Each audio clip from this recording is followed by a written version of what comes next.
All right, guys, welcome to the Higher Level Live. We have Marissa Mazziotti with us today. How are you? I'm fantastic. Thank you so much for having me on. Thanks for hopping on. I appreciate you. That's a good Italian name. Yes, it's very. If it sounds like cheese, it's Italian. No doubt. You know where your family, what part of Italy your family's from? I do not know, no. No, okay. Have you I ever wish been? I did. No, I haven't. So my great-grandma came over from Italy, and I just have not. I need to explore it more. I need to find out more about it for sure. 100%. Yeah, we started doing that. It's pretty wild. We got family all over Italy because both of my parents' sides come from Italy. Yeah. It's pretty cool once you dive in a little bit. So thank you again for hopping on. Marissa, this, again, it's not a spinoff of the TNL because nothing can replace the TNL, but we try to do something on a smaller scale half the time to give agents some support on things that I think we all need to work on. How long have you been here, Family First Life? So I've been with FFL about 18 months, so about a year and a half. Okay. And you are EVP, SVP, board member. What status are you? So I am EVP right now, and we're in March, so I'm hoping to be board member this month. Wow. Okay. So less than 2 years. And that's, you get your curve busters like Dave Wichert and Nina and Hayden, but actually I think they were here a little longer, and they do it in like such a fast period of time. And then if you don't break that record, you almost feel like you're a failure. And I think it's BS because it's incredible. It's crazy. And it is like that. It's so competitive. And Frank, when you look at like other agencies and in the outside of FFL, like other companies, like they're really big businesses over here, or like for them over there, like don't even compare over here. And we're like, oh my, like we really are doing something amazing. It's just crazy. It is. Crazy. And it's when we started Family First Life, or not when it started, I was here. Where we came from, when you hit 50,000 a month, you had arrived. And so I think for us, like $1 million a month in the beginning, or board member, whatever they want to say, for me, I don't even know if that was possible. Like, I don't know if I would have believed that. And now I don't think anybody doesn't believe it, which is it speaks volumes to the leadership here and just what it means when you take the lid off of something and get people to believe that they can achieve anything. So I've watched, I watch everything, but I've watched the people that are growing, especially, I'm 45. You're a little younger than I am. And I love watching what y'all do with social media and how excited you are, how to utilize it as a tool, because it is a tool. And I fought that for a while because I really did I was uncomfortable, if that makes sense. I'm not in front of a camera type of guy. So, but y'all came out the gate ripping with it. And I'm like, this is pretty cool. So it's not, and it's not as much, I guess, you see people posting their business on there, like fighting with their family or what they're eating for breakfast. I'm like, I don't care. But with this, it's pretty awesome to see what you do. So if you could, I'm going to ask you a bunch of questions, but can you explain to me why you think social media is so important and how to properly use it to build a business?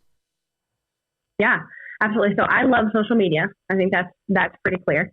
And I think the reason for that, Frank, is because it's so important to me because that's how I got here, right? So, and the thing for me is before FFL, I was not in the insurance industry. I honestly didn't even know there was an insurance industry. Like something, like, there's those things you never think about in life. The insurance industry, like, never crossed my mind once. So I was not somebody that was looking for anything. And I was not somebody that, like, you were going to be able to find on ZipRecruiter or, one of those job posting, Craigslist, anything like that, because I wasn't, even aware and I wasn't looking for anything. So social media is my favorite because I think about all those people out there that don't know that they need an opportunity yet. And we're not necessarily trying to recruit. We want to help and save everybody, but we're not just trying to recruit people that need a new opportunity, that need a new career. But what about all the ones that don't know they need it? So I think social media is the best way to reach those people. And that's how I got here. So, Ashley Gromberg, didn't follow her, didn't know anything about FFL. a guy that I used to work with at my previous job sent me her story because he knew her mom from a long time ago and said, hey, I don't know what this girl's doing, but I think, you should look into it. You've been kind of like on the fence about what you're doing, not super, right out the door, but like you're looking around. So why don't you just check it out? And so I didn't even have any connection at all. And so that's the power of social media. I think that you can reach people that you don't even know you're reaching. Like you have no idea who's seeing your posts. You have no idea who's sending your posts. Somebody that, Ashley hasn't talked to in years and years, sent her post to me. And that's how I got here. So I think that's number one why I think it's so important, because so many people just don't know that this exists and we're trying to get their message out there. And then for me, Frankie, I wish I would have started sooner. So I came in, I was really uncomfortable, not with social media, but I was really uncomfortable with sharing the opportunity, right? And that's because I didn't know how impactful it was going to be. So I didn't want to be that girl on Instagram that was like, hey, join me. I thought that would be weird. I thought people would judge me. They would unfollow me, right? But as soon as I was like about 3 months in, 2.5, 3 months in, and I saw the impact that it was truly making on my life, I had to like look at it and be like, it's selfish if I don't share this with other people. How can I hold such an amazing opportunity so close to me and not share it? And also those people that are going to be negative and are going to unfollow you and are going to, be weird about it and all that stuff, like they're probably not people you want in your circle anyway. So once I was 3 months in, I pretty much just put everything on social media. Frankie, I'm not, my best month as a personal producer is about 35 families. And, I've never been a 50 family, 60 family a month gal, but by my social media, you wouldn't know that. So I always thought is like, I can share this opportunity. I can share other people's stories. I can share what other people have been able to accomplish, including myself. And I can get that out there and get other people to share it, whether I know it or not, and be able to reach a mass of people that don't even know that this exists. That's crazy. And don't get it twisted. 35 families a month. In year 1 and 2, you'd have been in the top 5 in the company. So it's like, it's a lot of insurance. And that's the other thing that it doesn't frustrate me, but it kind of, I feel bad for people that are comparing themselves to the Steve Giordano's, the Zach Twardowski's, the Easton Pattons, and the Jonathan Porcinas, and going like, they're so much better than I am. No, yeah. I mean, 35 families a month will provide a really good life for you. It's funny. Well, I'll tell you a story. When I would say this was probably 9 months into the business, and it was Sean, myself, Jamie, Trevor, Savannah, Frankie, Elena, and I think Tina was there. I don't even know if Tina was there. Frankie and Elena are similar ages to Trevor and Savannah. And we were going to a football game, and we're riding from Maryland to Philly. And Sean asked me, he's like, so how's it going? I was like, it's going okay. And he's like, well, what are you doing? I'm like, 20 families a month, roughly. He's like, okay. And you've got a little bit extra in the bank. I was like, yep. He's like, so you're not drowning? I'm like, nope. And he said, what if you just helped an extra 10 or 20 families a month? I was like, huh. He's like, you know what that would do? I was like, help 10 more families, put more money in my bank. He's like, no, it would give you, because you're paying everything with helping 20 families and some extra, right? Help an extra 15, that's all that can go back into your business. And I never, like, and what he said is so simple, and you go, yeah, that's common sense, but I never thought about it that way. So like you go, I'm a 35 family a month girl. Yeah, that's fantastic. I'm sorry. To me, it's fantastic, because if you can help 35 families a month, you can teach people how to do and help 25, 20, 15. And if they want to help 60, they can, because they'll figure it out, right? Zach Twardowski and Easton, all, they figured it out. Nobody said anything that special to them to make it figured out. So I love that. But I think one of the things that you said is 3 months, which means you went out and started doing it pretty quickly, obviously. If you noticed it was changing your life inside of 3 months, that means you went out and hustled. You were helping families right out the gate from Jump Street, and you were doing it at a pretty high level. Even if it was 20 families, 25, 30, that's awesome. So how did you do that? Because I think a lot of folks struggle with coming out the gate, finding their leads, the right lead mixture, their schedule, all of it. What did you do prior to this? So prior to this, I was working in medical transportation for people who get organ transplants. Oh, wow. Okay. So yeah, so we did all the, all the charter, all the logistics, making sure all that stuff is facilitated. So I was basically on a firefighter schedule in a dispatch center. So I worked overnight. So that was very procedural. That was step by step. This is what you do. You can't mess it up because lives are on the line, and regular shifts. So you got to be there. You got to clock in. Everything has to go right. So when I transitioned to being my own boss and being self-employed and being independent, that was probably my one struggle that I had. Is my first instinct was I can go to the gym at 10 a.m. I can grab brunch with the girls at noon, and then I could roll up and dial the phone starting at 2 p.m. And so that for me was the only thing that stood in my way in terms of struggles. But the leads, calling the families, getting on the phones and getting in the home, all that stuff, I just followed instructions. And so I think that's what's crazy is it didn't seem, when we talk about it now, it didn't seem that weird to me. Ashley told me what to do and I did it. So she said, get to the home and call me when you get there. You don't need to know any products. So I was like, okay, cool. I got there and I said, what should I do? And she was like, I was very uncomfortable too. So, she's like, dial the phone. So, I dialed the phone and I probably didn't do as well as I could have at first, but she said, buy the leads. I bought the leads. So I just didn't hesitate on any of that stuff because I didn't know any better. Right. I didn't know about the insurance industry. I didn't know what leads even were. So I just assumed that was normal when I came here. I was like, everyone else is doing it, so I'll just do it too.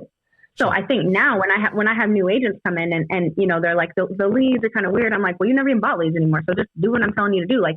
It's copy and paste. So whatever was laid out, plugged into the trainings, the podcast, I just did it. Whatever she said to do, I just did it.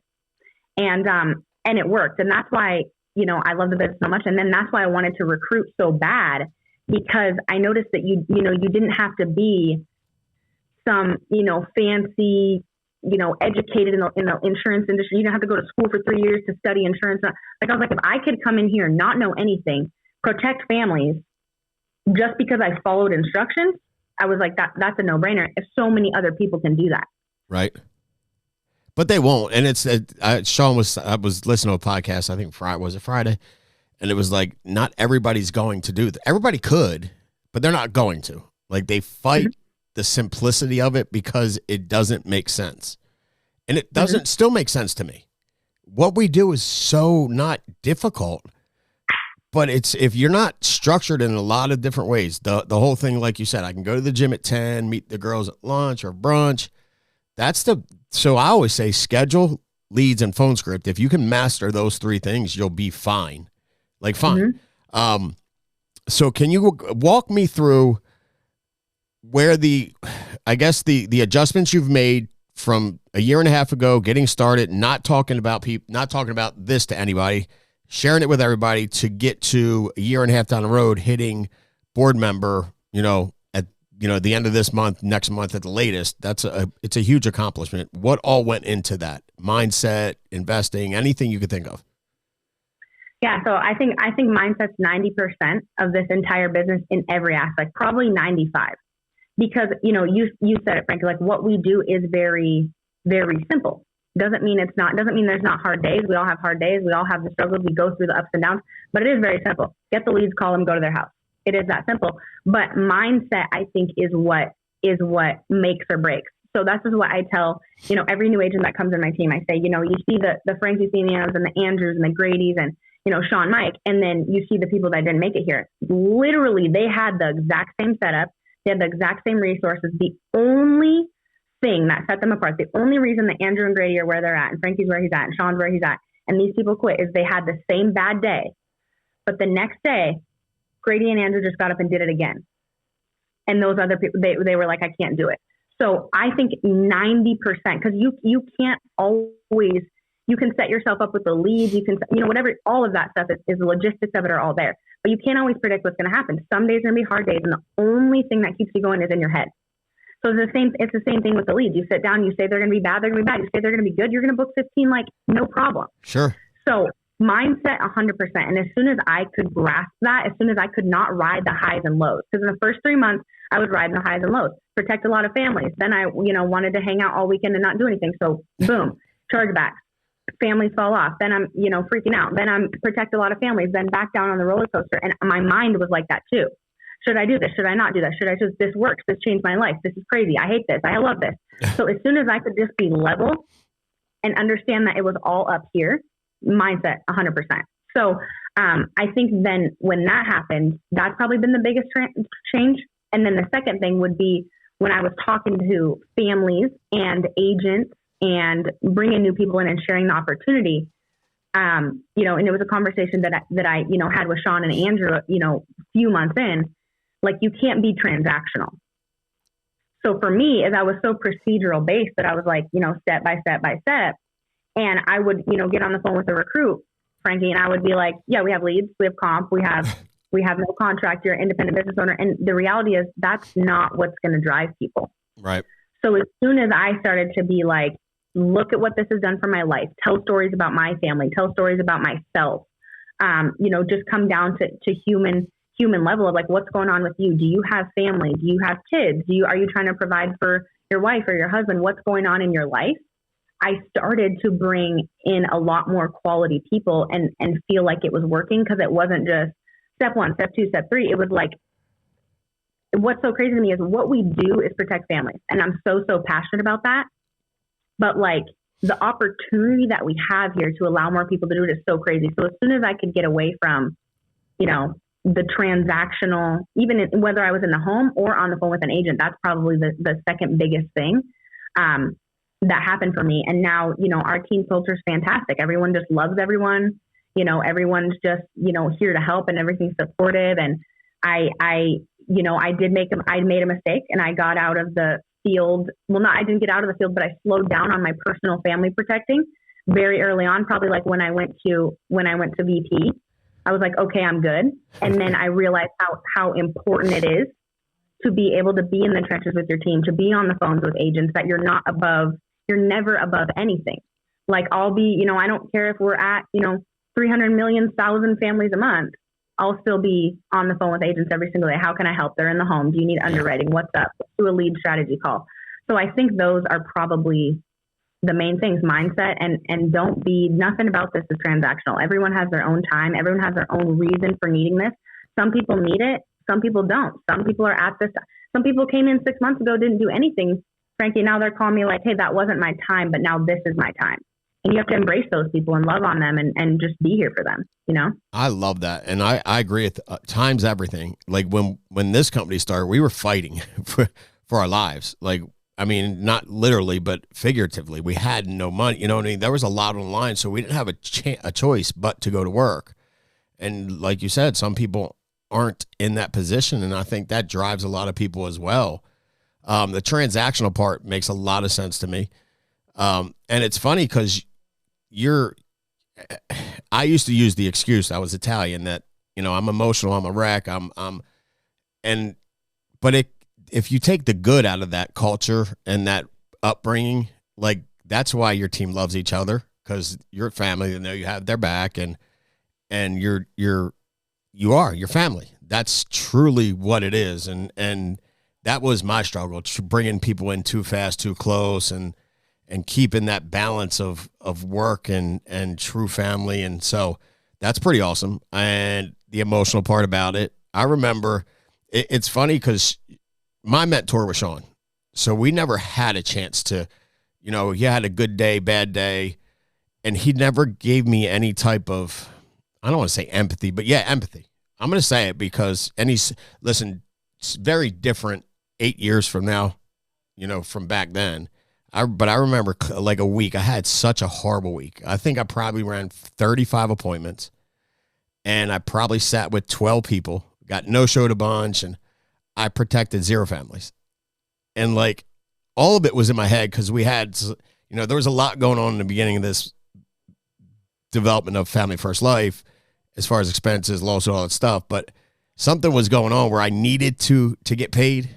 And that was probably affecting the way I was. And I'm like, I'll call him going, man, first of all, I want you to know I worked so hard this week. I set 35 appointments. I sat with 12. I didn't help any families. Have you ever had that? He was like, no, you must not care about people, and hung up on me. And I was like, dang, really? And I sat there and thought, I'm going like, did he really just say that to me? But the next day I get back on the phone and I start grinding and I make a bunch of sales, help a bunch of families. And I realized, like, if he would have agreed or acknowledged my complaining, it would have done damage. And for me, that was my biggest issue with that up and down, right? And I had a hard time pushing people the way he pushed me, because it's a balance, right? Everybody's different. So how do you manage different personalities, pushing people as hard as you can, and knowing also when is too far, right? Because that's tough for a lot of people. Yeah, and I think that's super, super important. And that's why, Frank, you have to go out of your way a little bit at least to get to know that person, right? Like I always grew up playing sports, and this is the best analogy I can think of. I always grew up playing sports, and I was the athlete that, like, if I was playing bad, my coach would rip me out of the game, rip me a new one, and tell me to get it together and go back in there. And that's how I would succeed. Sure. But if you did that to the next girl next to me, she would be distraught. Like, she could not handle it. Right. So I would always kind of wonder, like, how come he screams at me and then I go in and score points, and then he's like super, super nice to the other girl, and then, like, she's all good to go. Like, why is that different? And I realized that was them deciding what each of us need based on who we were. Like, they were reading. And you have to do this. You have to do the same thing, with your team and with your agency. Like, that's how Sean knew, like, if I feed into it, Frankie might not get up again tomorrow. And that's so true. And I did that at the beginning of this business too, where, someone would call me and they'd be like, hey, I had a really, really bad day on the phones. And I'd be like, you know what, Frankie, me too. I'm like the worst on the phones. And they'd be like, no, I'm the worst. And I'd be like, no, I'm way worse than you. And it's like, that doesn't make any sense. And then I had talked to Sean one time. He's like, why do you do that? Why don't you just say, that's weird. I booked 15 appointments. Right. So I started doing that. Now a new agent calls me and I'm like, that's weird. Because everyone else, like, that's weird that you have that issue. I don't think it's an issue, but, like, just get up and get and do it. And if you don't feed any energy into it, then they're like, yeah, that is weird. I'll just get up again tomorrow to do it. So everything that you can do to prevent yourself, and in any stage of the business, especially as a brand new agent, from going down that rabbit hole of negativity, then you can't go down there, because once you go too far down that hole, you never know if you can come back. Right. So the earlier, if anyone's listening to this call, the earlier you can train your mind, it's 90% of the business to never go down that hole, to never go down the rabbit hole of negativity. And with outside forces too, I would say that's a big change I made as well, is not a lot of people around me that I was surrounding myself with. And I didn't realize this before this business, frankly, but not a lot of people that were necessarily in my family or my friend group believed in what I was doing. And there was no secrets about it, right? So they wanted to go out on Friday night. They wanted to tell me, I can't believe you're selling insurance. That doesn't look like it's ever going to work. That's so weird. Why don't you just go back and get a regular, 9 to 5? Why don't you just do this? That's never going to work. That's never going to work. That's never going to work. And at some point, when you keep surrounding yourself with those people, you're going to believe them and you're going to start doing what they do. So that was another huge thing. It's the weirdest thing, but it's also the best feeling. I had a lot of friends when I started this business, and I don't have near as many friends now. But it's for the better, because I had to cut out all that negativity out of my life. I had to realize that my friends who were telling me I couldn't do it, those people aren't your friends. And so, you can't go down that hole in the business, and you can't go down that hole with anybody, your family, or for anybody. Those people aren't for you. So the sooner you can circle smaller, make your circle smaller of just like positivity and people who believe in you, that's so huge. I believe that 100%. No, I couldn't agree with you more. I mean, absolutely agree with you more. And they're not really your friends. Once you get past the whole, I guess, getting used to not seeing people you've seen for, a good portion of your life, you realize, what, they're not my friends anyway. They didn't really, I'm with you. That's huge. All right. So I know you're stupid busy, and I greatly appreciate you hopping on. I'm going to ask you one more question and we can wrap it up. Well, actually maybe two. Well, just two. First one is, you are hiring, obviously, or not hiring, you're building, you're recruiting. If I want to come work, and you're in Arizona? I'm everywhere. So I started in Arizona, sometimes Florida, but I don't even know where I live anymore. Well, the last time I talked to you were in Hawaii. I was in Hawaii last week. I'm currently in Arizona. Okay. Tomorrow I'll be in Washington. So anybody, anywhere, I'll be there for you. Let's work together. Yeah, no doubt about it. Okay. So if I want to come work with you, how would I get a hold of you? Because that's what I love about this this company especially is it allows people to find someone that they can relate to and go, you know what, I really relate to her. It makes it so much easier because when you can just mimic somebody that's just like you, you don't have to change who you are. So how would I get a hold of you if I wanted to come work with you and social media, phone number, whatever you want to give out? Yeah, so most people contact me on Instagram, which is just my first name, Marissa, and then my mom's last name, Hiza. So Marissa, Hiza. That's my Instagram handle, or just my cell phone, 406-871-4136. And I have, amazing staff now. They help me, if you need to get licensed, if you're already licensed, whatever it is, we'll do everything we can to help and bring you on and share our story of what this has done for us. Next question for you. Last question, we'll wrap it up, and I'll let you close it out. If I'm brand new and I want to get to where you want to get to inside a year and a half, and you covered a lot of that throughout this, but one parting point that you could give folks to take and run with if they're not where they want to be right now? So I think the one thing I would say, and all the logistics and the leads and the phones, you guys are good with that. You know what to do. I think the one thing I would say is every single day that you wake up, you have to believe in you. And you can't expect anybody else around you to believe in you if you don't believe in you. So that was one thing, Frankie, that even through all the ups and downs, like I genuinely thought when I saw Ashley doing it and when I saw Nina doing it and when I saw, Alondra doing it, I never looked at them and thought they could do it, but I couldn't. So I always thought they've done a lot, but I can do that too. So every single day that you wake up and you doubt yourself, you're already starting from behind. So new agent, you think this is kind of weird and it's uncomfortable. It is. But just believe that no matter what is going to come today, tomorrow, the next day, is that you can do it and that you're already a lot better than you think you are. And I feel like that's the first step, Frankie, to any success in buildings, helping families, protecting families in business and just in life. But I think that's probably the number one thing is believe that you can do it or nobody else will believe you. You have to have you first. Enough said. Well, thank you, Marissa, so much for hopping on. I greatly appreciate you. Thank you so much for having me. Anytime. Thanks for validating the system, making it so that people believe more. That's all we're trying to do. So until next time, guys, make it a big week. I appreciate y'all. And again, Marissa, thank you so much. Take care. Thanks, Frankie.